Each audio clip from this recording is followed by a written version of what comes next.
très verticaux, ils ont coupé, mais très horizontaux, c'était peut-être des strates... Bienvenue en Égypte, bienvenue à Gizeh, bienvenue aux alentours de la pyramide de Khéphren qui se trouve juste derrière moi.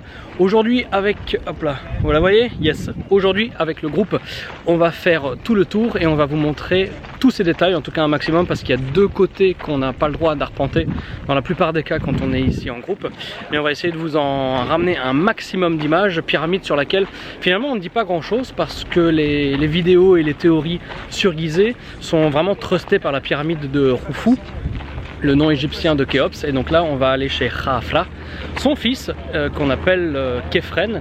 Et puis vous allez voir que c'est une pyramide qui est tout aussi intéressante parce qu'elle n'est pas que constituée de blocs, elle est aussi constituée de roches, directement du substrat rocheux sur lequel elle a été construite. Et avant d'être construite, comme vous le savez, pour vous qui êtes pour la plupart passionnés, il a fallu creuser et raser une colline avant d'entamer sa construction. Et on va aller voir tout ça en détail dès maintenant. Comme toujours, si la vidéo vous plaît et si vous aimez mes vidéos, n'hésitez pas à vous abonner à la chaîne, à partager, à mettre des pouces et des commentaires. Et puis moi je vous fais des bisous et je vous retrouve tout de suite proche du parement en granit de la pyramide de Khéphren. Et tu vois là les formes qu'on a là-bas, c'est exactement ce qu'on avait vu avant là, avec pour venir épouser le granit du parement.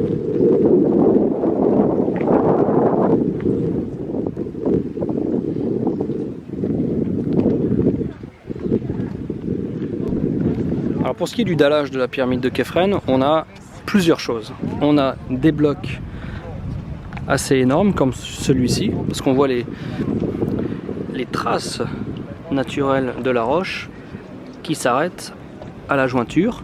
Par contre, tout le sol n'est pas constitué de la même façon, c'est-à-dire qu'il y a des endroits où on est sur le substrat rocheux directement, comme par exemple ici. Ici, ça remonte jusqu'à là-bas, de ce côté-là. Et ici, on a des blocs, ça, il n'y a pas de problème. Donc il faut toujours être très attentif à la texture de chacun des blocs. Qu'est-ce qu'on peut y voir? Parce que la nature est capable de faire des choses absolument magnifiques. Mais par exemple, voilà, celui-ci, qu'on a à l'image. Voilà, ça c'est un bloc qui n'est pas naturel, parce qu'on voit que cette ligne, hop là, cette ligne elle s'arrête de part et d'autre. Par contre, je pense être debout ici sur la colline. Donc c'est vraiment un mix des deux qui soulève la question du pourquoi est-ce qu'ils ont mis, pourquoi est-ce qu'ils n'ont pas laissé la colline partout, pourquoi est-ce qu'ils ont mis certains blocs à certains endroits, peut-être pour combler des trous, pour de la stabilité. Car on rappelle que la pyramide de Khéphren, d'abord ils ont creusé la colline. Et vous voyez là-bas, et puis vous avez des voitures et des bus sur la droite de l'image pour vous donner un petit peu l'échelle. Tout ça, ça a été creusé avant même d'entamer la construction de cette pyramide, à la base de laquelle on voit des blocs absolument gigantesques. Presque plus gros pour certains que Khéops, qui, comme je l'ai dit en introduction, trust vraiment comment dirais-je, la médiatisation du plateau de Gizeh. Dans la catégorie des blocs hallucinants, on a celui-là, regardez, parce qu'on a des traces sur la roche qui s'arrêtent lorsque le bloc lui s'arrête également. Et regardez l'échelle un petit peu, là on a 3 petits membres du groupe. Donc voilà, c'est vraiment un mix des deux, mais quand on a des grands blocs, ils sont absolument gigantesques. Voilà, regardez, là on marche dessus. Ah, là c'est du dallage, là on est d'accord. Là c'est du dallage, on est d'accord. Par exemple là ça s'arrête. Ouais. Par contre, je suis à ce bloc là qui continue. C'est un seul bloc qui a été travaillé aussi. Ouais, exactement. Bah même sur ces blocs là, on a les mêmes traces que sur celui du temple de Mykérinos. Oui. Mais je pense que pour tout le dallage, alors en dehors du vrai dallage qu'on a ici, hein, d'accord, où là oui, les blocs sont plus petits et sont tous complexes et imbriqués. Mais ce dallage là, je pense que c'est un mix des deux. Alors, ouais, parce que dans ce cas-là, celle-là par exemple. Genre ça, pour moi, ça c'est de la colline. Ils ont pu retailler aussi. Hein. Ouais. T'as vu les bouchons? C'est pas de la méga précision, c'est simplement qu'il y avait un manque qu'ils ont colmaté après. Là par contre, tu vois, ils ont taillé ça parce que ça a accueilli quelque chose. Tu vois ce que je veux dire? Ouais. Donc il y a un petit peu de tout et il n'y a pas une règle en fait. Ils faisaient sur le moment. Alors dans la vidéo de Mykérinos on n'avait pas d'exemple probant. On parlait de du fait qu'on ne maîtrise pas ce qu'on extrait lorsqu'on fait une extraction en mettant du bois qu'on fait gonfler pour faire casser la roche. Ici, aux abords de quai Fresnes, on a plusieurs exemples très très marquants. Le premier, c'est celui-là. Donc là, on voit bien les traces où ils ont mis le bois. Ils ont fait sauter le tout, sauf que vous voyez que ce qui reste, ça montre que la cassure de la roche, elle n'est pas du tout contrôlée. On a du mal à imaginer que les Égyptiens utilisaient cette extraction parce que tout simplement ils maîtrisaient rien. Lorsqu'il fallait avoir des blocs, lorsqu'il fallait avoir des statues, eh bien il fallait quand même maîtriser l'extraction. Et là, quand on s'approche, on voit que l'extraction n'est absolument pas maîtrisée. C'est ce qu'on retrouve, la forme de la manière de casser les blocs.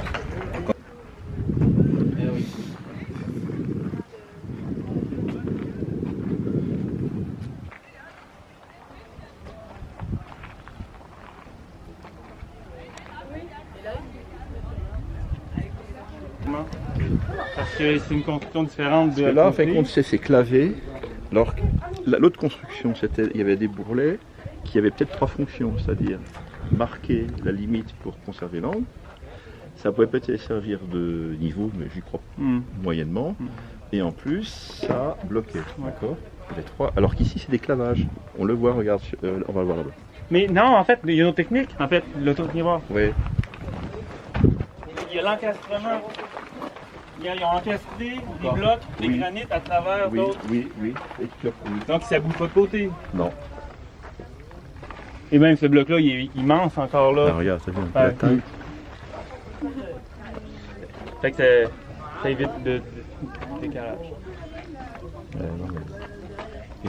Il y a cette cohérence quand même où on retrouve ces encarsements de granit tout autour. Oui. Mais que à ce niveau-là.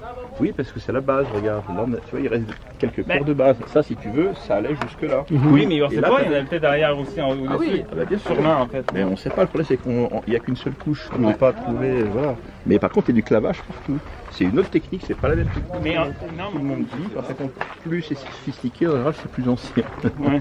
Donc c'est l'inverse. Ouais. Alors bon, par contre, tu vois, c'est plus compliqué. Moi, je te donne la date officielle. C'est vrai. Oui, mais c'est ça, mais c'est un peu des... Oui. Après, oui, l'idée, c'est de retrouver la vraie chronologie. Mais ils sont plus basés sur des formes architecturales pour faire une chronologie. Et là, on voit bien les encoches, tu vois, regarde. Pour transporter la pierre, tu vois. Les mêmes qu'on avait au temple Mykérinos. C'est peut-être un ajustement. C'est pour mieux ajuster avec des leviers de bois. Maintenant,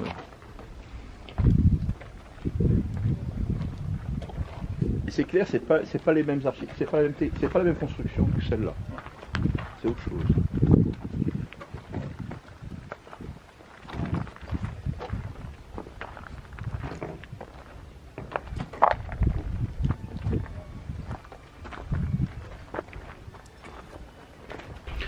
Alors ce qu'on a aussi découvert maintenant, c'est que finalement toute cette histoire de tailler dans la colline avec la base de la colline, peut-être qu'on est plus loin de la vérité que ce qu'on pense, parce que comme vous allez le voir sur les images, il y a de nombreux blocs qui entre eux, parce qu'initialement on s'était dit, en fait je vous donne toute l'histoire, on s'était dit que peut-être ils avaient tout simplement coupé la colline pour lui donner une stabilité, parce que sans les couper, peut-être que toute la colline aurait bougé, peut-être qu'ils l'auraient justement coupé d'une certaine manière, pour lui donner sa stabilité.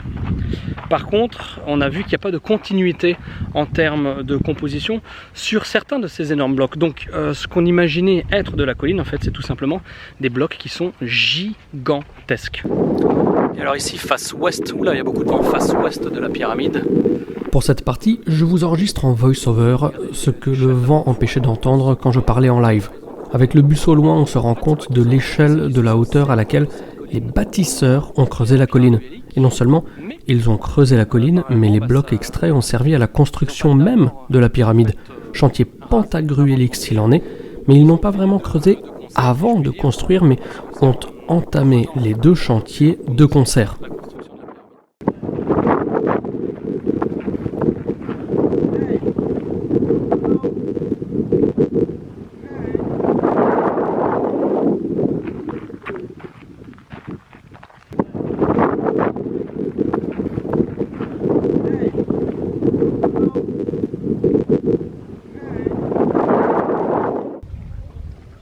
Alors quand je vous dis que le plateau de Gizeh, Saqqara, tout ça, c'est un vrai gruyère, partout on a des portes, on a des tunnels et tout est communicant.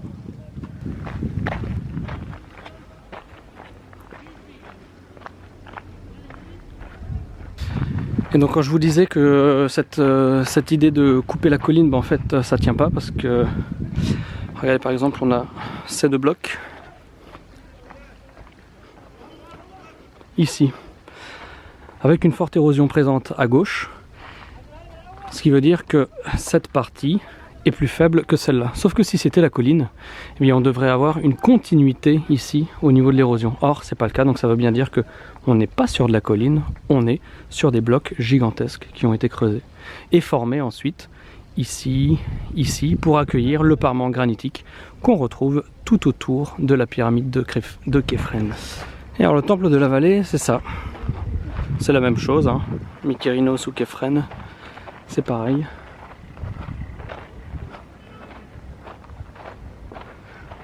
Des blocs énormes sur lesquels on avait un parement en granit.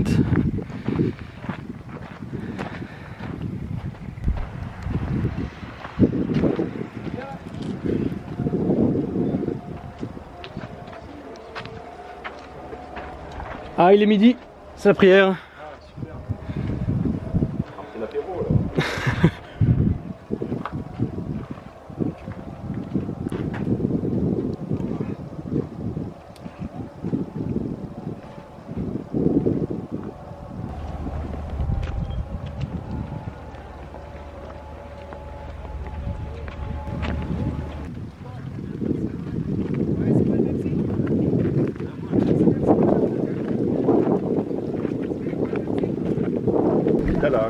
Dallage comme ça, mais t'imagines. Ah oui. Ah bah il est massif. Bah le roi Merlin, on attend, c'est comme ça. Il te dit que ça c'est avec un permis ou quelqu'un du ministère. Ah ouais,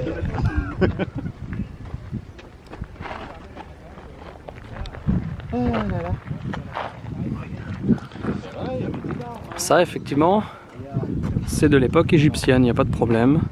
Et c'était aussi des tombes, il n'y a aucun problème.